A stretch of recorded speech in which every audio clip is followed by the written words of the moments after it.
Rapid nutrition course से startup किया। आई अनुभव रियली अपलोड यू एंड आप सभी का स्वागत करता हूं हमारे डे 1 के लिए इस न्यूट्रिशन कोर्स का।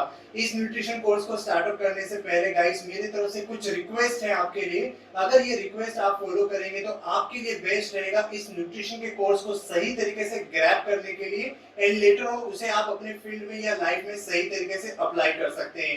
सो मेरा पहला रिक्वेस्ट आपके लिए है, आपके माइंडसेट के लिए। आप सभी ने कभी ना कभी पैराशूट तो देखा ही होगा। पैराशूट तभी काम करता है जब वो ओपन हो, तो इसलिए आपको भी अपना माइंडसेट एक ओपन पैराशूट के तरीके से रखना है ताकि आज का ही नहीं आने वाले जितने भी इंफॉर्मेशन हम आपको देने वाले हैं वो सही तरीके से आपसे आपका माइंड ले सके। दूसरा मेरी तरफ से आपके लिए रिक्वेस्ट रहेगा कि पेन एंड डायरी आप जरूर से मेंटेन करें, एक हार्ड डायरी आप जरूर से रखें, बिकॉज हर एक लेसन्स में हर एक कंटेंट में आपको कुछ ना कुछ की नोट्स हम देने वाले हैं और वो की नोट बहुत ही मेस्मराइजिंग इंफॉर्मेशन हो सकता है आपके लिए आई ओपनर हो सकता है या फिर आपके फील्ड के लिए वो बहुत ही फ्रूटफुल नोट हो सकता है। तो मेक श्योर करें कि आप पेन एंड डायरी लेके बैठे ताकि ये इंफॉर्मेशन को आप ग्रैब कर सके और उसमें अप्लाई कर सके। तो चलिए आज का इंफॉर्मेशन मैं स्टार्टअप करता हूं, लेकिन उसके पहले मैं आपको बता दूं किस तरीके का एजेंडा या क्या एम हम कवर करने वाले हैं आज के न्यूट्रिशन टॉपिक में। जैसे कि आप अपने स्क्रीन में देख सकते हैं गाइस, सबसे पहला जो टॉपिक मैं आपके लिए कवर करने वाला हूं वो रहने वाला है फूड वर्सेस न्यूट्रिशन के लिए। मतलब हमारा खाना और पोषण में क्या फर्क है, बेसिक फर्क क्या है ये हम समझेंगे। देन थोड़ा हम आगे बढ़ेंगे और समझेंगे कि किस तरीके से न्यूट्रिशन और न्यूट्रिएंट्स में हम डिफरेंशिएट कर सकते हैं। आप में से कई लोग या ज्यादातर लोग जो मेरे से मुलाकात करते हैं तो उनको न्यूट्रिशन के बारे में थोड़ी बहुत जानकारी तो वो रखते हैं, लेकिन न्यूट्रिएंट्स के बारे में अगर मैं पूछूं तो वो कंफ्यूज हो जाते हैं या न्यूट्रिएंट्स के बारे में वो प्रॉपर जानकारी होल्ड नहीं करते। सो ये जानकारी आज हम कवर करेंगे। फिर उसके आगे हम बढ़ेंगे तो समझेंगे कि किस तरीके से न्यूट्रिएंट्स हमारे खाने से डिराइव किए जाते हैं, ऐसे कौन से न्यूट्रिएंट्स है जो हमें फूड में से मिलते हैं, ये न्यूट्रिएंट्स के बारे में हम देखेंगे। और थोड़ा आगे और बढ़ेंगे तो आज हम सीखेंगे कि किस तरीके के फैक्टर्स, यस क्या ऐसे रीजंस है या जो फैक्टर्स है किसी भी इंडिविजुअल के लिए या कम्युनिटी के लिए या रीजन के लिए एक फूड का सिलेक्शन या फूड का चॉइसेस के लिए बहुत बड़ा अपना रोल प्ले करता है। ऐसे कौन से फैक्टर्स है, ये सारी चीजें आज हम कवर करेंगे।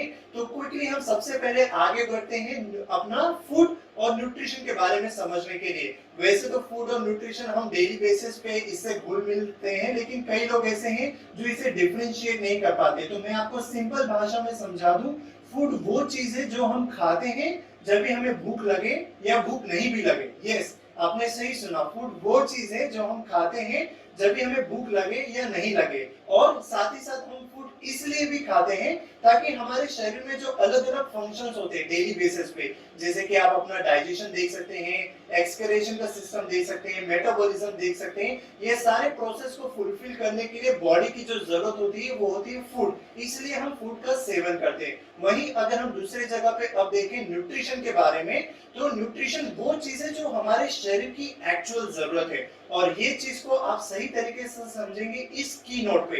अगर आप ये की नोट लिख लेंगे तो आपके लिए बेस्ट रहेगा और इस चीज पे ऊपर जरूर से आप ध्यान दीजिए। सबसे पहली चीज, फूड जो हम खाते हैं जरूरी नहीं है कि वो हर एक फूड न्यूट्रिशन हो, लेकिन हर एक न्यूट्रिशन की चीज जो हम खाते हैं वो फूड के कैटेगरी में जरूर से बिलोंग करता है। I will repeat it once again, हर एक फूड जो हम खाते हैं वो जरूरी नहीं है कि न्यूट्रिशन के फील्ड में बिलोंग करता हो गाइस, लेकिन हर न्यूट्रिशन की चीज जो हम खाते हैं वो फूड के कैटेगरी में जरूर से बिलोंग करता है। इस चीज से हमें फूड की वैल्यू के बारे में पता चलता है। अब आगे हम बढ़ते हैं, समझते हैं न्यूट्रिशन और न्यूट्रिएंट्स में क्या डिफरेंस है, पोषण और अन्न में क्या फर्क है, ये चीज के बारे में हम देखेंगे। तो जैसे मैंने आपको पहले ही बताया, पोषण हमारी बॉडी की जरूरत होती है ताकि हमारा शरीर अलग अलग फंक्शन उसे कर सके, बॉडी में जो उसकी मेंटेनेंस ऑफ लाइफ है, हमारा जो लाइफ साइकिल है वो सही तरीके से चल सके, इस चीज के लिए हमें न्यूट्रिशन की जरूरत होती है। और न्यूट्रिएंट्स क्या है, न्यूट्रिएंट्स कॉन्सिक्वेंस ऑफ फूड्स होते हैं। इसका एक सिंपल एग्जांपल हम लेते हैं, एक एग्जांपल के तरीके से इसे कंसीडर करेंगे सिंपल भाषा में समझने के लिए। मैं आपको रिक्वेस्ट करता हूं कि चलिए आप मेरे लिए एक फेवरेट डिश मेरा बनाइए, गाजर का हलवा बनाइए। अभी गाजर का हलवा बनाने के लिए अलग अलग आइटम्स हमें लगेंगे, अलग अलग इंग्रेडिएंट्स लगेंगे, जिसमें से मेन इंग्रेडिएंट्स क्या रहेगा, वो रहेगा गाजर।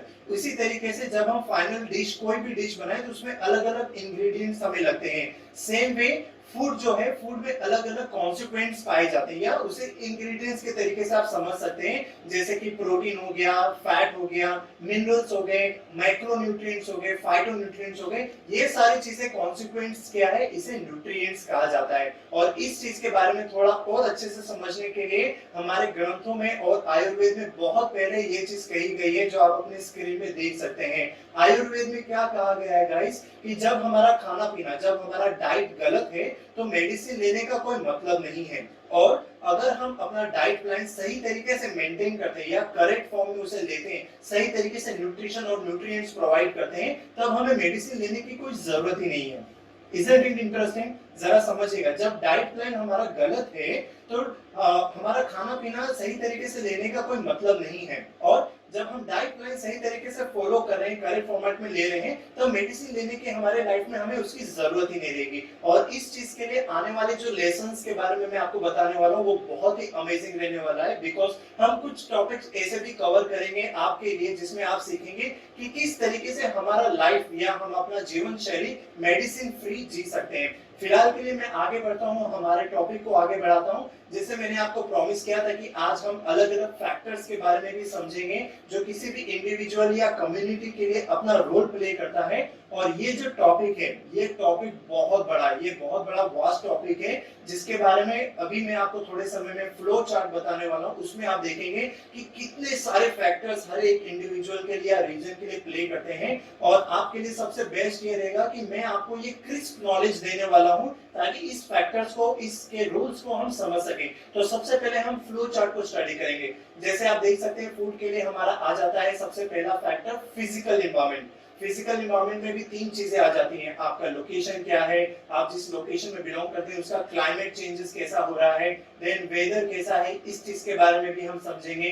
फिर थोड़ा हम आगे बढ़ेंगे तो आप आगे देख सकते हैं फिजियोलॉजिकल, हमारा शारीरिक फैक्टर भी बहुत बड़ा रोल प्ले करता है फूड के चॉइसेस के लिए या फूड के सिलेक्शन के लिए। और इस फिजियोलॉजिकल में तीन फैक्टर्स आ जाते हैं, जैसे कि हमारा भूख हो गया, हंगर हो गया, अरोमा हो गया, एक डिश का फ्रेग्रेंस कैसा है, उसकी सुगंध है या दुर्गंध है, ये बहुत बड़ा रोल प्ले करता है। देन टेस्ट एंड टेक्सचर किसी भी डिश का हमारा फूड चॉइसेस के लिए बहुत बड़ा रोल प्ले करता है। आगे हम बढ़े तो सोशो कल्चर, हमारा सामाजिक कल्चर भी बहुत बड़ा रोल प्ले करता है उसके फैक्टर्स के, फूड के सिलेक्शंस के लिए और उसके चॉइसेस के लिए। और इस सोशो कल्चर में भी अगेन हम तीन फैक्टर्स या तीन वर्टिकल्स देखने में आ रहे हैं, जिसमें सुपरस्टिशियस आ जाता है, टैबूस आ जाता है, एंड फिर आपका रिलीजन आ जाता है। ऑफ कोर्स हम किस रिलीजन या ट्रेडिशन को फॉलो करते हैं। इन तीन मेजर फैक्टर के अलावा चार पिलर्स और हैं जो किसी भी इंडिविजुअल के लिए बहुत बड़ा रोल प्ले करते हैं। पहला अगर आप गौर करेंगे तो इसमें आ जाता है हमारा इकोनॉमिक्स, हमारे जेब में या हमारे परिवार में किस तरीके का हमारा इनफ्लो है मनी का, उसका एक रोल प्ले हो जाता है। एक पर्सन का एजुकेशन, एजुकेशन भी एक बहुत बड़ा फैक्टर इसमें आ जाता है। आप किस लेवल ऑफ एजुकेशन को लेके चल रहे हैं, वो बहुत बड़ा रोल प्ले करेगा हमारे फूड सिलेक्शन के लिए। आगे हम देखेंगे तो हमारा कल्चर, जैसे मैंने आपको बताया हम किस कल्चर से बिलोंग करते हैं, हमारा कल्चर क्या ट्रेडिशन बताता है, उसका भी एक बहुत बड़ा रीजन हो जाता है इस चीज के रोल को प्ले करने के लिए।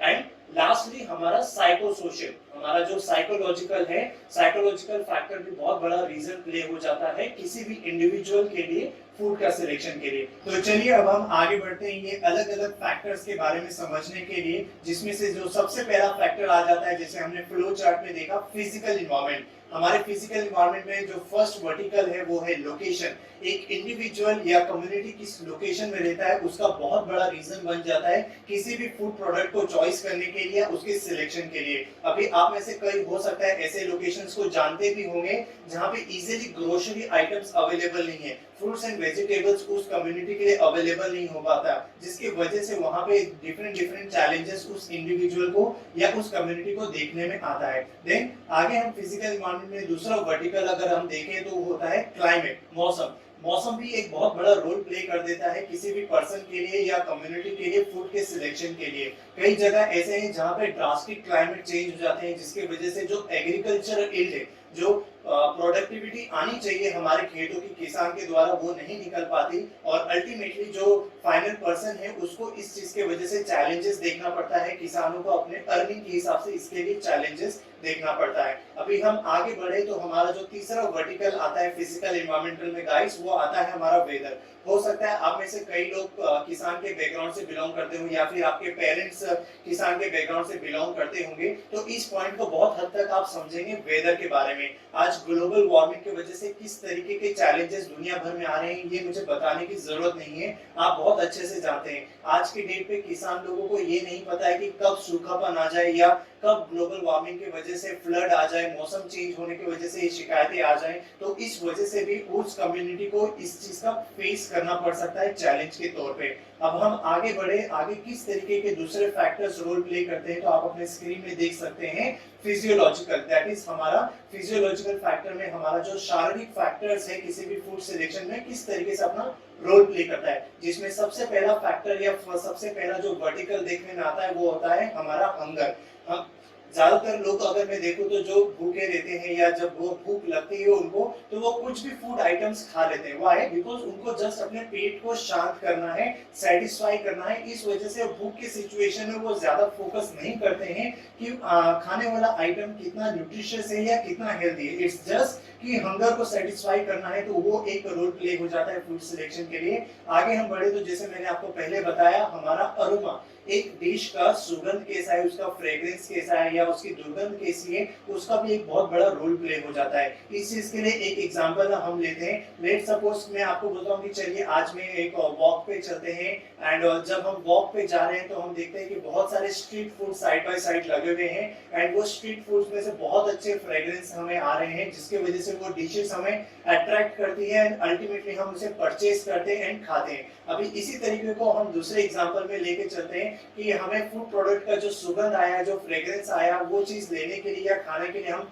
स्टॉल पे जाते हैं, एंड वहां पे जाने के बाद जब हमें डिश सर्व की जाती है उसमें से रिपल्सिव स्मेल आती है, मतलब एक दुर्गंध जैसी आती है, क्योंकि आप वो खाएंगे बिल्कुल नहीं खाएंगे। इस चीज से हमें पता चलता है कि अरोमा किस तरीके से फैक्टर प्ले करता है फूड चॉइसेस के लिए। देन थोड़ा हम आगे बढ़े तो टेस्ट एंड टेक्सचर, हमारा जो टेस्ट एंड टेक्सचर है फूड की डिश का वो भी एक बहुत बड़ा रोल प्ले कर देता है गाइस किसी भी इंडिविजुअल के लिए फूड का सिलेक्शन के लिए। और इस चीज में सबसे बड़ा रोल जो बोलते हैं ना बैक ऑफ द बोन जो रहता है वो रहता है हमारा टंग। हमारे बॉडी का one of the most sensitive organ जो है वो हमारा टंग है, और ज्यादातर लोग खास तौर पे बच्चे लोग इस सेंसिटिविटी की वजह से फूड के चॉइसेस करते हैं। अगर आज मैं आपको जंक फूड दूं तो हो सकता है ज्यादातर लोग उस जंक फूड को खाना पसंद करेंगे बिकॉज उसका टेस्ट और टेक्सचर बहुत अच्छा है, और उसी जगह पे अगर मैं सिर्फ एक प्लेन सैलेड आपको दूं तो हो सकता है कि बहुत कम लोग खाएंगे, बिकॉज एक इंडिविजुअल का टेस्ट एंड टेक्सचर फूड की चॉइस में बहुत बड़ा रोल प्ले कर देता है। अभी हम आगे बढ़ते हैं थोड़ा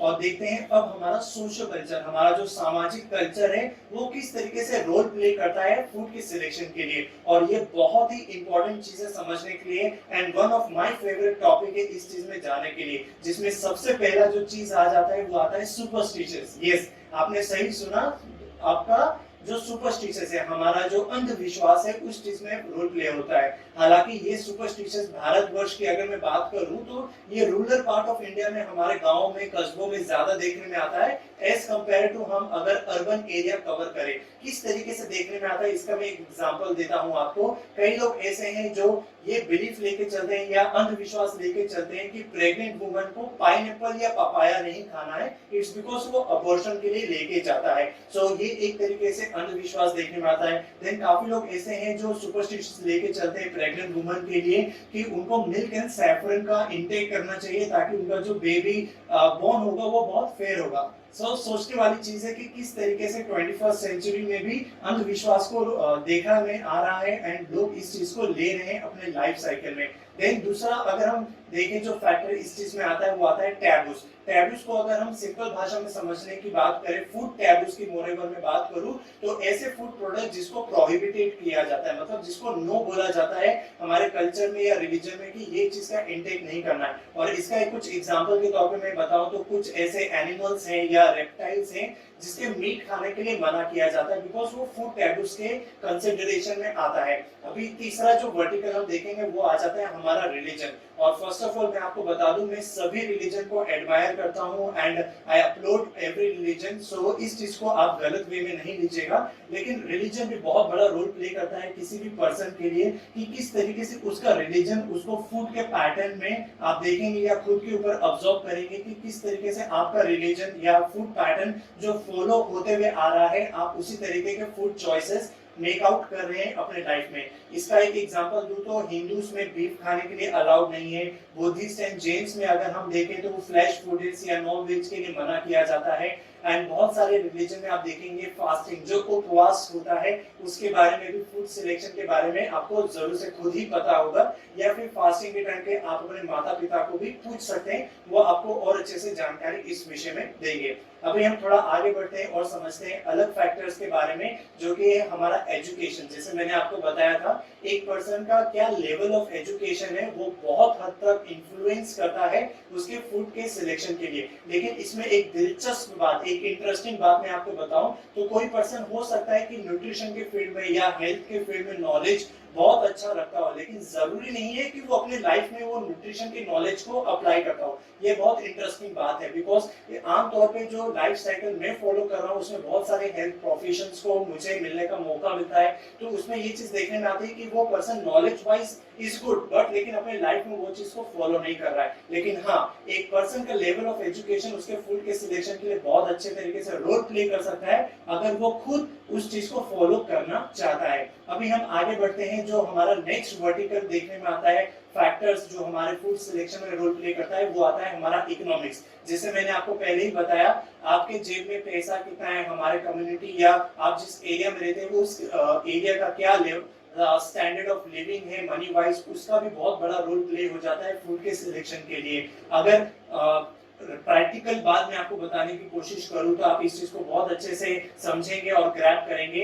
जो person higher level of income के ग्रुप में बिलोंग करते हैं उनके लिए बहुत इजीली हो जाता है एक्सपेंसिव फूड को परचेज करने के लिए एंड फुलफिल करने के लिए। अगेन इसमें इंटरेस्टिंग चीज देखने में आती यही है कि जरूरी नहीं है कि हर एक पर्सन के पास जो लेवल ऑफ इनकम हाई है तो वो लेवल ऑफ न्यूट्रिशन या लेवल ऑफ हेल्थ नॉलेज अपने बॉडी के लिए वो अप्लाई करे, इस चीज में भी ये देखने में आता है। देन दूसरे जो लोअर इनकम ग्रुप्स में आते हैं, जो हमारे सोसाइटी के बाहर जो देखने में आते हैं, जनरली जो लोअर इनकम के ग्रुप्स के लोग हैं वो जनरली फ्रूट्स एंड वेजिटेबल्स को भी अफोर्ड नहीं कर पाते, जिसकी वजह से उनके लाइफ में क्या चैलेंजेस आते हैं इस चीज के बारे में हम आगे डिस्कस करने वाले हैं।